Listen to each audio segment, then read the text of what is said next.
बिहार के छपरा में जहरीली शराब से अब तक 40 लोगों की मौत हो चुकी है। इस बीच एक चौंकाने वाली खबर सामने आई है। शराब से हो रही मौतों के मामले में प्रशासन खामोश है, तो वहीं स्थानीय लोगों का आरोप है कि थाने में रखी अवैध स्प्रिट चोरी करके शराब कारोबारियों को बेची गई, जिससे तैयार जहरीली शराब पीने से लोगों की मौत हो रही है। ग्रामीणों में चर्चा है कि कुछ महीने पहले मशरक थाना पुलिस ने भारी मात्रा में स्प्रिट जब्त की थी। इन्हीं में से 210 लीटर स्प्रिट से भरा एक ड्रम थाना परिसर से गायब है। ग्रामीणों ने दबी जुबान में मशरक थाने के चौकीदारों पर ड्रम चोरी कर शराब माफिया को बेचने का आरोप लगाया है। हालांकि पुलिस इसे अफवाह बता रही है।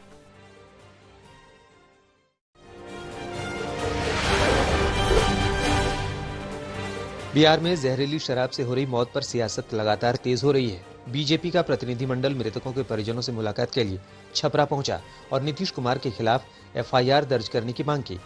इससे पहले नीतीश कुमार ने बयान दिया कि जो पिएंगे वो मरेंगे। उधर बीजेपी ने जहरीली शराब से मौत का मुद्दा लोकसभा में भी उठाया। बिहार विधानसभा में भी मुद्दे पर जोरदार हंगामा हुआ। सदन के बाहर बीजेपी के नेताओं ने नीतीश कुमार के घेराव की कोशिश की। इस बीच बिहार के डिप्टी सीएम तेजस्वी यादव ने बीजेपी के विरोध को नौटंकी बताया। आदमी को क्या कीजिएगा, कुछ तो ऐसी गलती करता ही है। तब उसके बाद पिछली बार भी याद है ना, जहरीली शराब से मर गया तो कोई कहा कि इनको मिलना चाहिए कंपल्सरी के बाद। जो शराब पिएगा वो तो मरेगा ही, ये तो उदाहरण ही सामने है कि पियोगे तो मरोगे, यही तो बात। राहुल गांधी की भारत जोड़ो यात्रा का आज 100वां दिन है। यात्रा इस वक्त राजस्थान में है। कल गहलोत और पायलट दोनों गुट के नेता राहुल गांधी के साथ कदम से कदम मिलाकर चलते नजर आए। यात्रा के दौरान पार्टी कार्यकर्ताओं को संबोधित करते हुए राहुल गांधी ने कहा कि गांधी जी और राजीव गांधी जी ने अच्छा काम किया, लेकिन कांग्रेस को हर मीटिंग में ये दोहराना नहीं चाहिए। हमें अब ये बोलना चाहिए कि हम जनता के लिए क्या करेंगे, ये ज्यादा जरूरी है। इससे पहले राहुल गांधी ने कांग्रेस में शामिल हुए आरबीआई के पूर्व गवर्नर रघुराम राजन के साथ एक घर की छत पर आर्थिक मुद्दों को लेकर बातचीत की।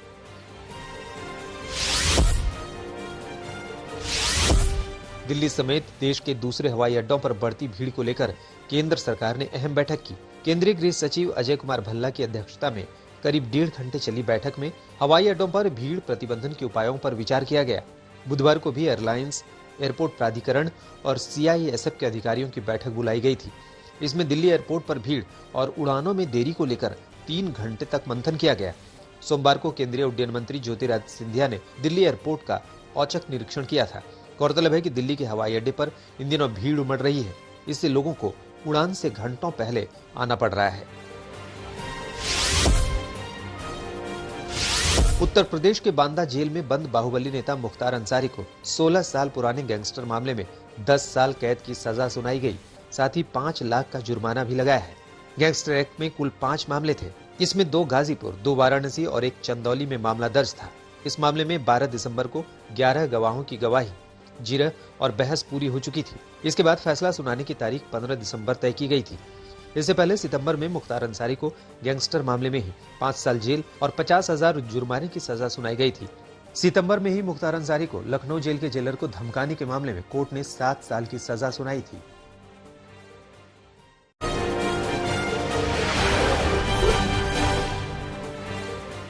फिल्म पठान को लेकर मचे बवाल पर शाहरुख खान ने चुप्पी तोड़ी है। कोलकाता फिल्म फेस्टिवल में उन्होंने कहा कि आज के वक्त में सोशल मीडिया की मदद से एक कलेक्टिव नैरेटिव दिया जाता है। मैंने कहीं पढ़ा था, नेगेटिविटी सोशल मीडिया के यूज को बढ़ाती है और उस नेगेटिविटी को सिनेमा ही दूर कर सकता है। कोलकाता फिल्म फेस्टिवल में अमिताभ बच्चन ने भी शिरकत की और कहा कि आज भी अभिव्यक्ति की आजादी पर सवाल उठ रहे हैं। शाहरुख ने जाते जाते पठान फिल्म का प्रमोशन भी किया। इससे पहले जब शाहरुख कोलकाता एयरपोर्ट पर पहुंचे थे तो उनके प्रशंसक हाथों में पठान के पोस्टर लेकर उनके स्वागत में खड़े दिखाई दिए थे। श्रद्धा मर्डर केस में पुलिस को बड़ी कामयाबी मिली है।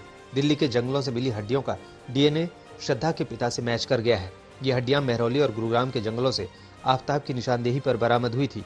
पुलिस ने जानकारी दी कि फॉरेंसिक रिपोर्ट और आफ्ताब की पॉलीग्राफी का रिपोर्ट मिल गया है, जिससे जांच में मदद मिल रही है। दिल्ली के उपराज्यपाल ने ट्रायल कोर्ट में श्रद्धा मर्डर केस के लिए स्पेशल पब्लिक प्रोसिक्यूटर की अनुमति दे दी है। पुलिस के मुताबिक 28 साल के आफ्ताब ने 18 मई को 27 साल की श्रद्धा का मर्डर कर दिया था। दोनों लिव इन में रहते थे। आफ्ताब ने श्रद्धा के शव के 35 टुकड़े किए थे। इन्हें रखने के लिए 300 लीटर का फ्रीज खरीदा था। भगोड़ा हीरा कारोबारी नीरव मोदी की मुश्किलें बढ़ रही हैं। अब वो प्रत्यर्पण को लेकर ब्रिटेन की सुप्रीम कोर्ट में अपील नहीं कर सकेगा। लंदन हाईकोर्ट ने नीरव को सुप्रीम कोर्ट में अपील की राहत देने से इनकार कर दिया है। प्रत्यर्पण का आदेश भी लंदन हाईकोर्ट ने ही दिया था। इसके खिलाफ वो सुप्रीम कोर्ट जाना चाहता था। अब अर्जी खारिज होने के बाद नीरव को भारत लाना आसान हो गया। नीरव मोदी के लिए कानूनी तौर पर रास्ते करीब करीब बंद हो चुके हैं। इसका मतलब ये कि वो प्रत्यर्पण के मामले को अब कम से कम ब्रिटेन की किसी अदालत में चुनौती नहीं दे सकता। भारत बांग्लादेश के बीच खेले जा रहे पहले टेस्ट का आज तीसरा दिन है, जहां बांग्लादेश के सामने फॉलो ऑन का खतरा मंडरा रहा है। बांग्लादेश के खिलाफ पहले टेस्ट में टीम इंडिया पूरी तरह से हावी हो चुकी है। भारत के पहली पारी में 404 रन के सामने दिन का खेल खत्म होने तक बांग्लादेश ने 133 रन पर 8 विकेट गंवा दिए हैं। पहली पारी के आधार पर भारत ने 271 रनों की बढ़त बना रखी है। भारत की ओर से कुलदीप यादव ने जहां 4 विकेट झटके, वहीं मोहम्मद सिराज के खाते में 3 विकेट आए।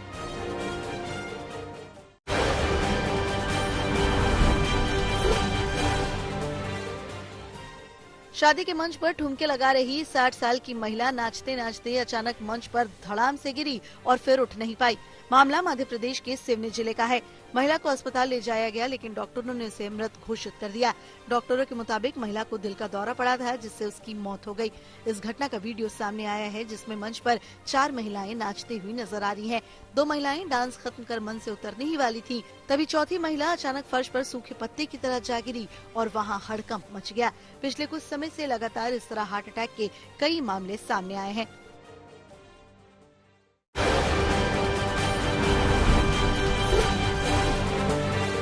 तवांग में चीनी सैनिकों के साथ झड़प के बाद पैदा हुए तनाव के बीच भारत ने चीन को कड़ा संदेश दिया है। ओडिशा में भारत ने अपने सबसे बड़े महाअस्त्र का ट्रायल किया है। कल देर रात ओडिशा में अग्नि 5 मिसाइल का सफल परीक्षण किया गया। ये पहला मौका है जब मिसाइल को पूरी रेंज में दागा गया है, यानी मिसाइल ने 5500 किलोमीटर दूर जाकर टारगेट को ध्वस्त किया है। इस तरह न सिर्फ यांगत्से पोस्ट पर 300 से ज्यादा सैनिकों को खदेड़कर भारत ने चीन को अपनी मंशा साफ कर दी है।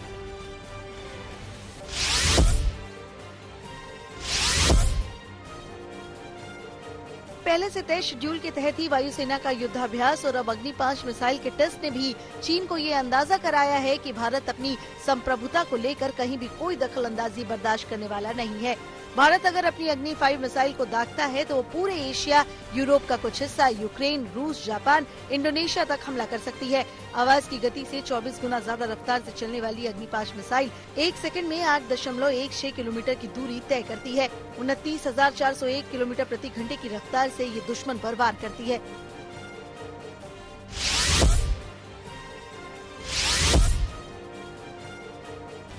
बॉर्डर पर बारूदी उड़ान ने चीन की नींद उड़ा दी है। भारतीय वायुसेना चीन बॉर्डर के करीब बड़ा युद्धाभ्यास कर रही है। आज इस युद्धाभ्यास का दूसरा दिन है।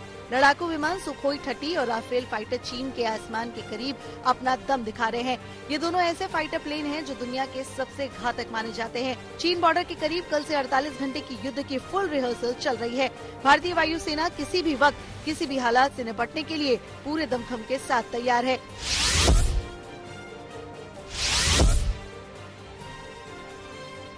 भारत ने चीन को शक्ति प्रदर्शन के जरिए सीधा संदेश दिया है कि अखंडता और संप्रभुता पर किसी भी तरह का वार बर्दाश्त नहीं होगा।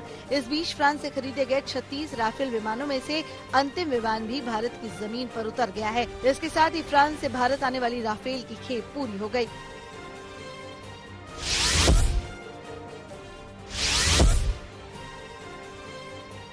यूएन में आतंकवाद को लेकर भारत एक बार फिर गरजा। यूएनएससी की बैठक में विदेश मंत्री एस जयशंकर ने आतंकवाद के पनाहगारों को सीधा और तीखा संदेश दिया है। आतंकवाद का खतरा वास्तव में और भी गंभीर हो गया है। आतंक को पनाह देने वालों की पुरानी आदतें और नेटवर्क अभी भी बरकरार हैं। उन्होंने 26/11 के मुंबई हमलों के साथ ही न्यूयॉर्क में 9/11 को हुए टेरर अटैक का जिक्र करते हुए कहा कि न्याय अभी बाकी है। We cannot let another 9/11 of New York or 26/11 of Mumbai happen again.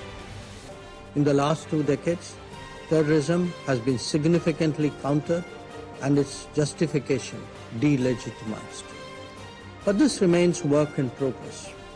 Combating terrorism is a battle in which there is no respite. The world cannot afford attention deficits or tactical compromises. It is most of all for the Security Council to lead the global response in this regard. Today's briefing is another step in that direction.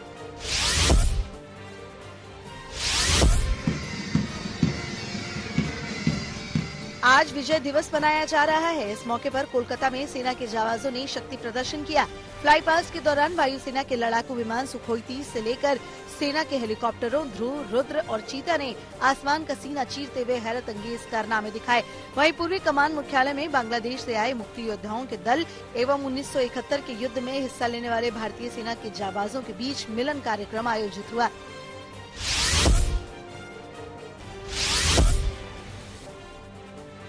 1971 में आज ही के दिन बांग्लादेश ने 9 महीने के खूनी संघर्ष के बाद पाकिस्तान से आजादी पाई थी और इसमें भारत की निर्णायक भूमिका रही। भारत ने पाकिस्तान को करारी शिकस्त दी थी, जिसके बाद पूर्वी पाकिस्तान स्वतंत्र हो गया, जो आज बांग्लादेश के नाम से जाना जाता है। 13 दिन तक चले युद्ध में इसी दिन पूर्वी पाकिस्तान में पाक सेना के commander lieutenant general A.A.K. Niazi के साथ लगभग 93,000 पाकिस्तानी सैनिकों ने भारतीय सेना के सामने आत्मसमर्पण किया था।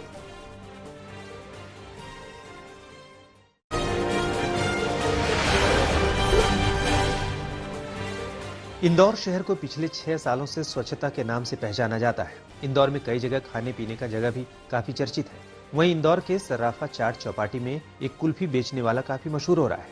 शख्स गोल्ड का कुल्फी बनाता है। दुकान और रात में होती गुलजार सर्राफा की चाट। वैसे सबसे ज्यादा सर्राफा बाजार ही देश ही नहीं विदेश में भी प्रसिद्ध है, लेकिन अब इंदौर का सर्राफा बाजार का नाम एक खास वजह से ज्यादा चर्चाओं में है। ये वजह है कुल्फी बेचने वाले का अंदाज, जिसकी कुल्फी शहर भर के लोग खाने तो आ ही रहे हैं।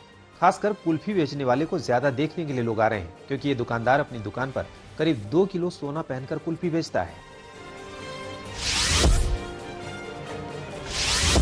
तमिलनाडु के कोयम्बटूर में 100 साल पुराने मंदिर में आज भी मनाया जाता है कोड़े मारने का त्योहार। सभी भक्तगण विशेष पूजा करते हैं और अपने शरीर पर कोड़े बरसाते हैं। मंदिर के सामने महिलाएं बालों में गजरे लगाए हाथों में फूल की थाली लेकर शामिल होती हैं और सभी पुरुष अपने शरीर पर कोड़ा मारते दिखते हैं। लोग पारंपरिक गीत पर डांस करते हैं। इस अनोखे और प्राचीन पूजा में आसपास के सभी लोग शामिल होकर आशीर्वाद लेते हैं।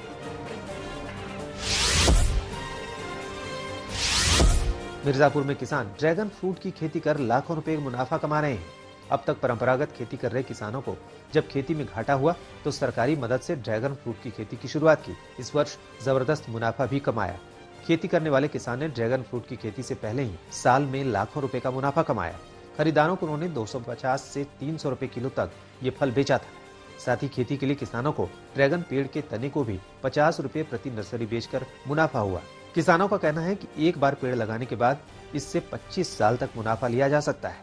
1 एकड़ में कम लागत पर 5 से 6 लाख रुपए का मुनाफा हर साल होगा। इसकी खेती में बहुत ज्यादा लागत नहीं लगती। सीमेंट के पोल और लोहे के ग्रिल के खर्च को जोड़ दें तो एक ड्रैगन पेड़ को तैयार करने में 1500 रुपए लागत आती है।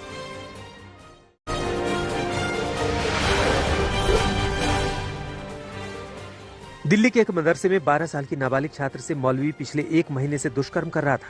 मामले का खुलासा तब हुआ जब आरोपी मौलवी रात को मासूम पीड़ित को अपने कमरे में ले गया था। जब संचालक ने देखा तो उसने बताया कि बच्चे को बुखार है। उसके बाद संचालक को मौलवी पर शक हो गया। अगले दिन जब पीड़ित बच्चे के परिजन उनसे मिलने आए तो पता चला कि उसके साथ कई महीनों से दुष्कर्म किया जा रहा है।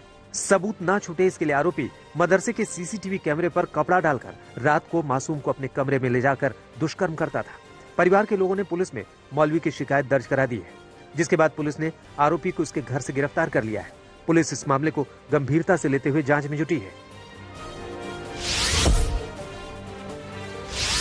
यूपी के बदायूं में जमीनी विवाद को लेकर एक व्यक्ति और उसकी गर्भवती पत्नी की हत्या कर दी गई। दोनों के सिर पर लोहे की रॉड से वार कर चाचा और चचेरे भाइयों ने घटना को अंजाम दिया। दोनों के शव घर में चारपाई पर मिले। मृतक किसान था और उसकी पत्नी 7 महीने की गर्भवती थी। मृतक के भाई भाभी ने वारदात की जानकारी देते हुए बताया कि आरोपियों ने घर में घुसकर रॉड से हमला कर उनकी हत्या कर दी। आरोपियों को गिरफ्तार कर लिया गया है और शवों को पोस्टमार्टम के लिए भेज दिया गया है। राजस्थान के बूंदी में पति ने पत्नी की बेरहमी से हत्या कर दी। हत्या का कारण घरेलू विवाद बताया जा रहा है। विवाद इतना बढ़ गया कि आरोपी पति ने अपनी पत्नी के बाल पकड़कर उसे घसीटा, जिससे उसके सिर से बाल तक उखड़ गए। फिर पति ने पीट कर पत्नी को मौत के घाट उतार दिया।